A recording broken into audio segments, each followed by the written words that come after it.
안녕하세요. 저는 홀로 힘든 시간을 견디며 이제서야 행복을 찾기 시작한 여자입니다. 각박한 세상 속에서 비탈 길 없이 평탄한 삶을 살 수 없다고 하지만 이 정도까지 살기 힘들 줄은 몰랐어요.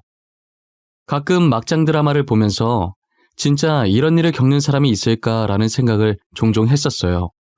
그런데 TV에서나 보던 막장 드라마 속 주인공이 제가 될 줄은 과연 누가 알았을까요?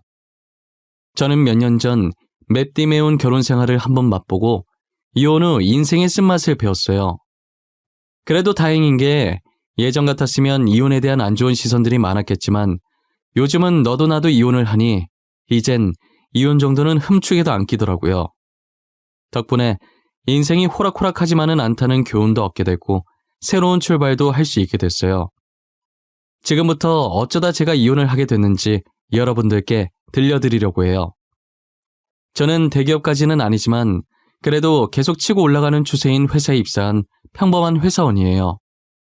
입사 당시에 제가 학생 시절 때부터 만나고 있던 남자친구가 있었는데 각자 취업하고 자리 잡는다고 서로 바빠지면서 연락도 뜸해지고 하다 보니 자연스럽게 이별을 맞이하게 됐어요. 아무래도 오랫동안 만난 남자친구라서 그런지 있다가 없으니까 빈자리가 크게 느껴지더라고요. 제 자취방에 있던 전 남자친구의 물건들을 정리하는데 마음이 너무 공허했어요. 그러다 몇 주 뒤 직장 동료가 사람은 사람으로 있는다는 말도 있지 않냐며 저처럼 여자친구와 헤어져서 힘들어하는 친구가 있는데 소개시켜 줄 테니 만나보라는 거예요. 어차피 한번 만난다고 바로 결혼할 것도 아니니 소개를 받았었어요. 막상 만나니 취향도 비슷하고 웃음 코드도 비슷해서 의외로 잘 맞더라고요. 그런데 상대방 직업이 의사라 저렇게 잘난 사람이 일개 회사원인 저를 마음에 들어할까 싶었죠. 걱정과 달리 상대방은 저를 마음에 들어했고 결혼을 전제로 진작에 만나보자고 고백을 했어요. 그렇게 저희는 길다면 길고 짧다면 짧을 1년 반이라는 기간 동안 뜨겁게 만나고 결혼을 했어요. 저희가 결혼 전에 임신과 출산에 대해 엄청 이야기를 많이 했었어요. 저는 하고 있는 일을 더 하고 싶고 신혼도 길게 즐기고 싶어서 2년 후에 아이를 갖자고 제안했죠. 남편도 아이 낳으면 돈이 많이 드니 그동안 돈 모으자며 제 의견을 따라주더라고요. 남편은 걱정이 안 됐는데 시어머니는 어떤 반응을 보이실지 정말 걱정을 많이 했어요. 한참을 망설이다 용기를 내서 시어머니께 저희가 내린 결론을 말씀드렸는데 시어머니께서는 가만히 고개만 끄덕이며 듣고 계시다가 흔쾌히 그렇게 하라고 하시더라고요.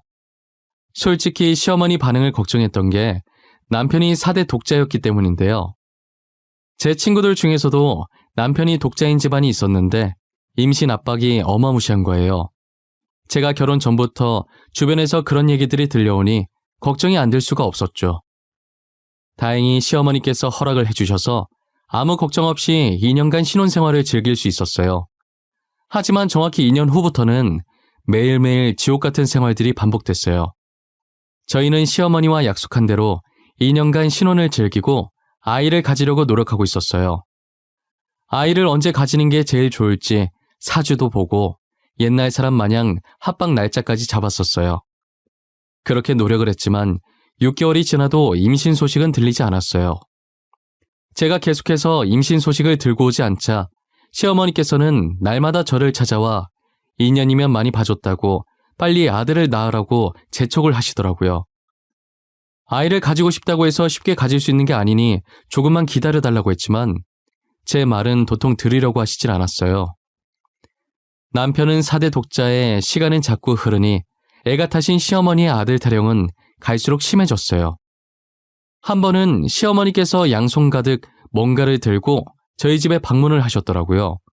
시어머니 손에 든 것은 조금 큰 쇼핑백과 자그마한 보따리였는데 쇼핑백 안에는 한약 한 상자가 들어있었고 보따리 안엔 쓴 흔적이 있는 여자 속옷과 부적이 있는 거예요.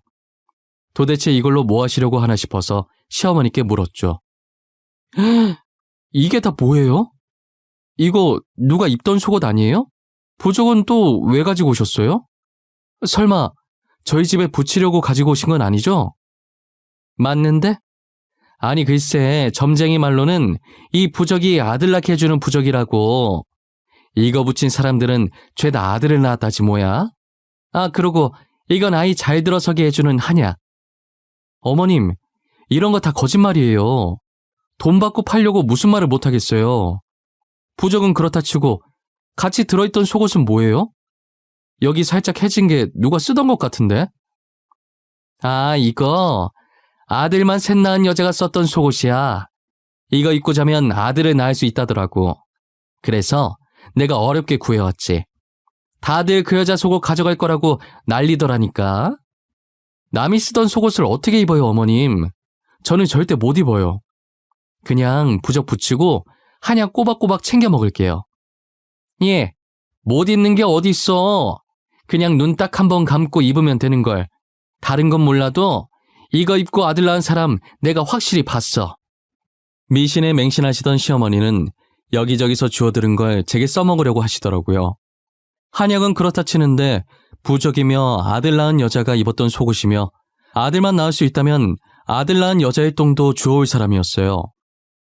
저는 목에 칼이 들어와도 입기 싫었는데 딱 한 번만 입으라고 사정을 하길래 정말 미친 척하고 잠깐 입어보다가 몇 초도 안 돼서 정신 차리고 바로 벗었던 것 같아요. 제가 살다 남이 입었던 속옷을 입는 날도 다 오네요. 저는 험한 꼴을 더 보이고 싶지 않아서 얼른 아이를 가져야겠다는 생각이 들었어요. 혹시나 내 몸에 문제가 있어서 임신이 되지 않는 게 아닌가 싶어서 병원에 검사를 받으러 갔어요. 떨리는 마음으로 검사 결과를 기다리는데 제가 배란 장애 때문에 임신이 안 되는 것 같다고 하시는 거예요. 심각한 정도는 아니고 꾸준히 치료를 하면 자연 임신할 수 있으니 걱정하지 말라고 하시더라고요. 그래도 아예 임신을 못하는 건 아니라고 해서 정말 다행이라고 생각했어요. 하지만 남편과 시어머니는 임신 가능성이 있음에도 불구하고 저를 하자 있는 사람처럼 취급하더라고요. 도대체 애 하나도 못 가지고 뭐하고 있냐부터 시작해서 애 못 가지는 여자는 여자도 아니라며 제 자존심을 지하까지 끌어내리는 말들만 골라서 하기 시작했어요. 아무리 시어머니께서 아들에 집착하는 사람이라고는 하지만 그래도 같은 여자로서 시어머니만큼은 제 마음을 이해해 주실 줄 알았어요. 이해는커녕 삿대질을 해가면서 상처가 되는 모진 말들을 서슴없이 내뱉으셨죠. 저는 시댁의 구박을 받으면서도 아이를 낳기 위해 치료를 열심히 받았어요. 하지만 치료를 받고 의사한테서 이제 임신이 가능하겠다는 결과도 얻었지만 여전히 제게 임신 소식이 들리지 않았어요. 그랬더니 시어머니께서는 더 이상 기다려줄 수 없다고 하시면서 애 못 가질 거면 더 늦기 전에 남편 세장가 보내야 하니 하루라도 빨리 이혼하라고 하셨죠. 시어머니께서 저렇게 얘기하시는데 제가 누구 좋으라고 이혼을 해주나요? 저도 쓸데없는 오기가 생겨서 악착같이 이 집에서 버티리라 마음먹었어요. 매일같이 제 면전에 이혼 서류가 날아다녔지만 절대 도장을 찍어주지 않았어요. 저에게도 이런 잡초 같은 근성이 있을 줄은 전혀 몰랐네요. 시댁 식구들이 저를 밟으면 밟을수록 저는 더 단단해졌어요. 그러나 단단해졌던 저는 불과 몇 달이 지나지 않아 뿌리채 완전히 뽑히고 말았어요. 시어머니께서는 평소와 달리 저를 다정하게 부르시더니 제 옆으로 초음파 사진 하나를 던지시더라고요. 너 이게 뭔지 알지? 초음파 사진이야. 실제로 보는 건 처음일 텐데 많이 봐둬. 여기 조그만 게 애기야. 보이니 이거? 맞다. 영상도 있는데 보여줄까? 이걸 왜 저한테 보여주시는데요? 이젠 방법을 바꾸신 거예요? 도대체 무슨 꿍꿍이로 이러시는 거예요? 그냥 평소처럼 화를 내세요. 이제 할미가 될 사람인데 점잖게 지내야지. 화를 내서야 되겠어? 저 사진 속 애기 내 새끼야.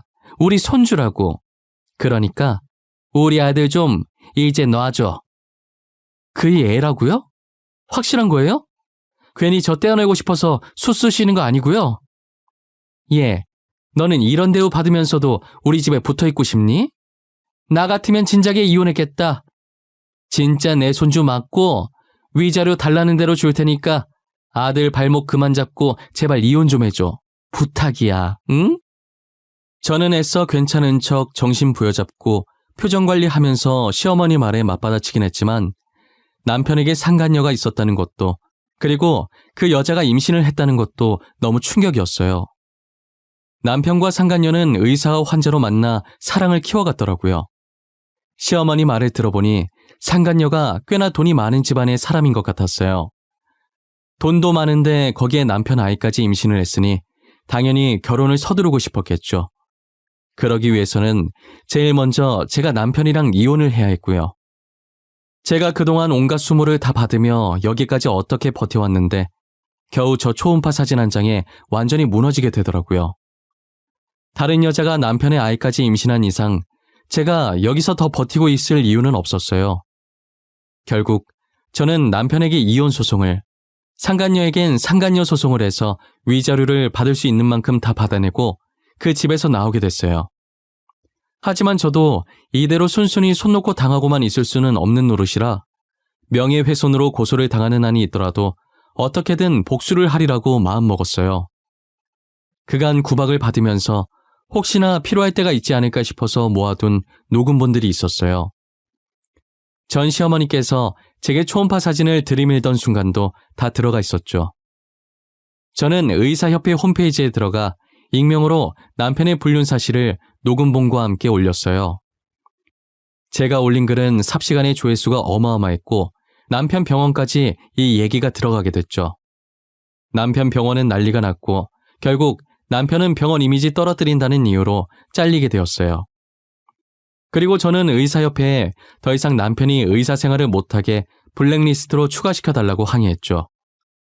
사람들도 저런 의사한테 자기 배우자들 치료 맡겼다가 바람나면 어쩌냐고 힘을 실어주더라고요. 덕분에 모든 병원에 블랙리스트로 올라갔고 남편은 직접 개인 병원을 개원하지 않는 이상 어느 병원에도 들어갈 수가 없었어요. 복수를 하긴 했지만 마음의 상처가 너무 커서 저는 우울증에 걸리고 말았어요. 끝없이 파고드는 우울함이 업무까지 지장이 가기 시작해서 한동안 휴가를 내고 출근을 안 하다가 결국엔 퇴사를 하고 이대로 가다간 정말 죽을 것 같다는 생각에 본격적인 심리치료에 들어갔어요. 치료도 받고 부모님 곁으로 돌아가면서 점점 마음의 안정이 찾아오더라고요.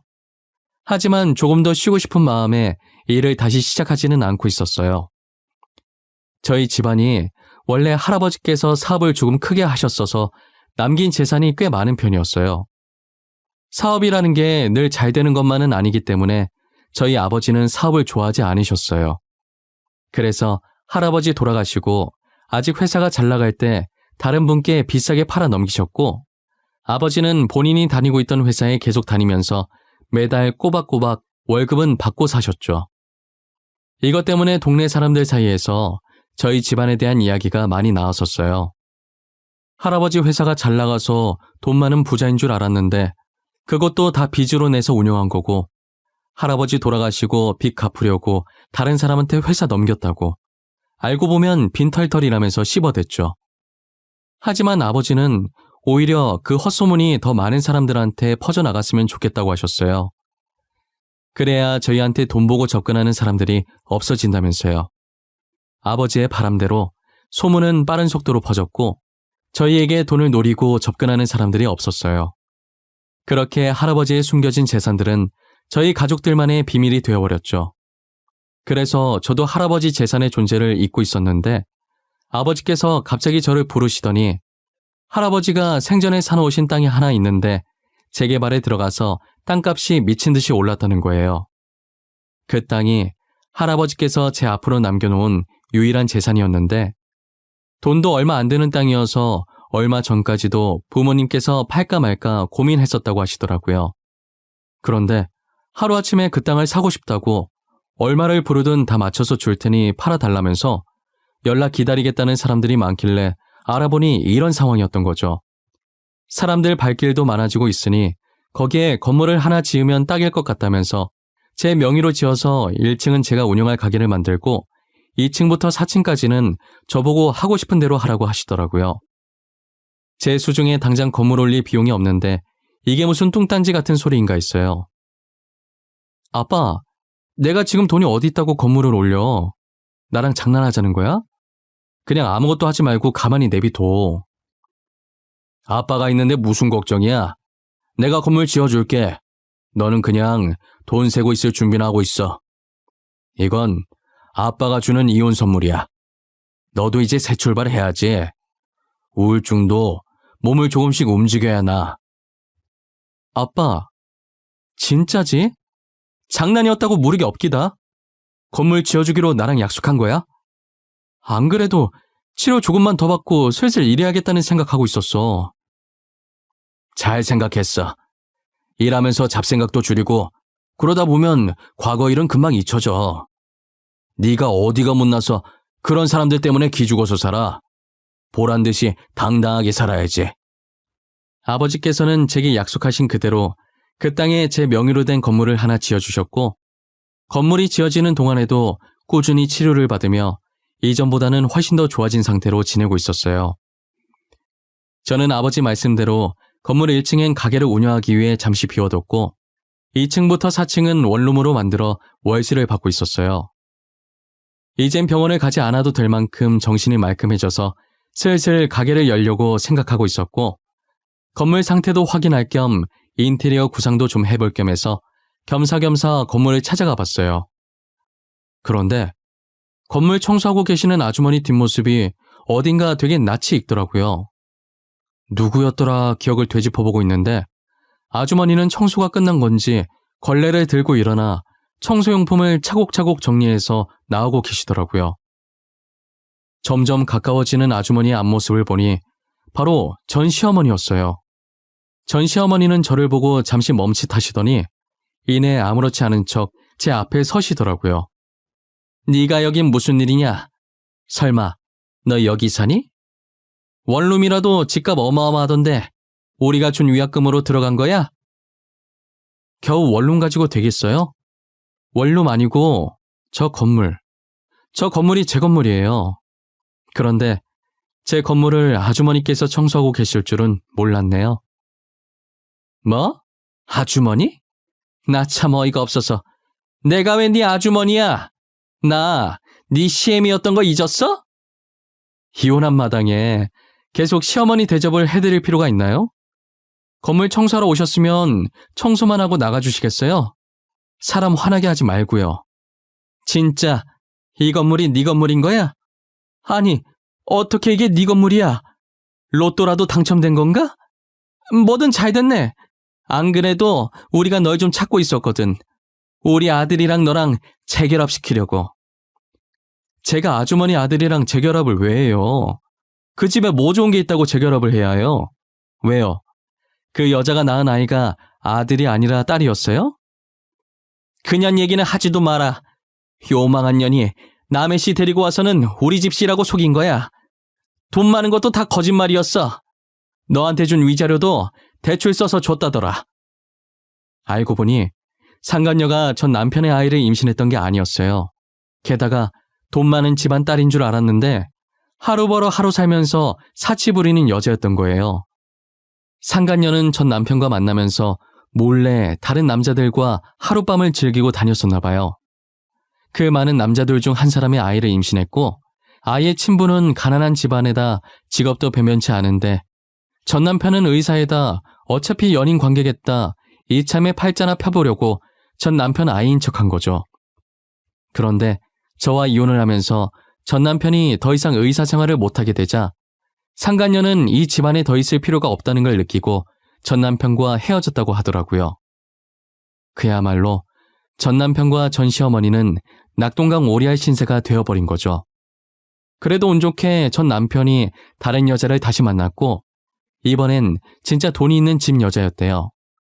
돈은 잘못 벌어도 되지만 무조건 건강해야 한다고 건강검진을 받아오라고 시켰나 봐요. 전 남편은 여자 쪽에서 시키는 대로 몸 구석구석 검사를 받았는데 무정자증이라는 진단을 받은 거예요. 결국 그 여자 집에서 반대를 해서 결혼이 무산됐고 전 남편은 결혼이 무산된 슬픔보다는 무정자증이라는 사실에 충격을 받아 정신을 못 차리고 있다고 하더라고요. 제가 그동안 임신을 못했던 것도 다 전 남편이 무정자증이어서 그랬던 거예요. 그렇게 제 몸에 하자가 있어서 임신을 못한 거라고 구박하더니 정작 전 남편이 씨 없는 수박이었던 거죠. 전 남편의 무정자증 소식을 듣고 나니 그동안 제가 받았던 수모들이 억울해지는 거예요. 그런데 전 시어머니는 눈치도 없이 서로 하자 있는 건 쌤쌤이니까 재결합을 하자고 애원하더라고요. 저는 그런 전 시어머니를 뿌리치고 불쌍해서 청소하는 것까진 뭐라 하지 않겠다고 대신 다시는 아는 척하지 말라고 하고 가게 리모델링 끝날 때까지 건물에 찾아가지 않았어요. 저는 평소에 꽃을 좋아해서 꽃장사도 하면서 일주일에 한 번씩 원데이 클래스를 하기 시작했어요.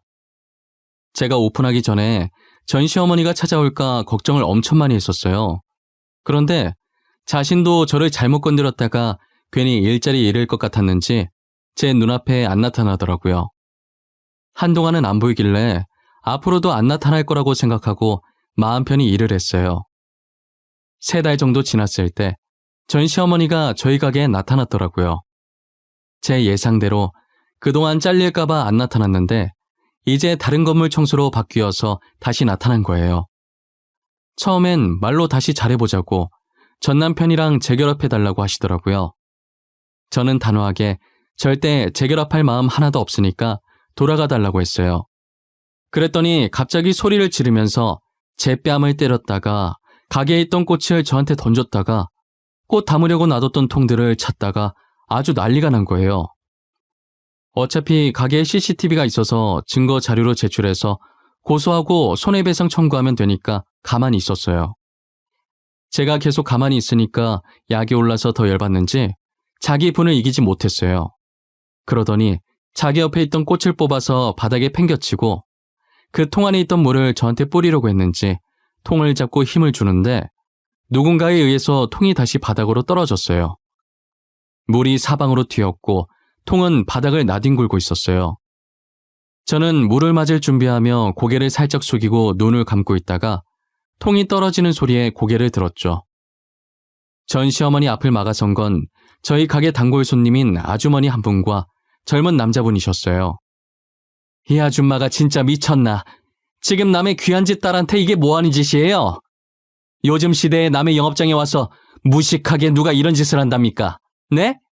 어디서 배워먹은 버릇이에요? 당신은 누군데 끼어드세요? 남의 일에 신경 끄고 가던 길이나 마저 가세요. 내가 내 며느리한테 화 좀 내겠다는데 무슨 상관이야? 며느리는 무슨 며느리? 이혼했으면 남남이지. 도대체 여기에 당신 며느리가 어디 있는데? 이제 내 며느리예요. 그러니까 당신 한 번만 더 여기 나타나면 진짜 내가 가만 안 둘 거예요. 알겠어요? 아주머니는 전 시어머니한테 삿대질하며 고래고래 소리를 지르셨고 전 시어머니는 처음엔 같이 소리 지르다가 아주머니의 포스에 압도되어 아무 말도 못하고 계셨었어요. 그리고 남자 손님은 안에서 전화하기엔 시끄러우니 가게 밖으로 나가서 경찰에 신고를 해주고 계셨죠. 결국 전 시어머니는 경찰에게 끌려나갔고 저와 손님 2분도 같이 경찰서에서 참고인 조사를 받았어요. 손님의 증언과 제가 제출한 CCTV 증거를 토대로 전 시어머니는 폭행과 영업방해, 그리고 기물파손으로 벌금과 손해배상 청구를 피할 수 없었어요. 그리고 경찰서 간 김에 더 이상 시댁이 찾아오지 못하도록 접근금지 신청까지 하고 나왔어요.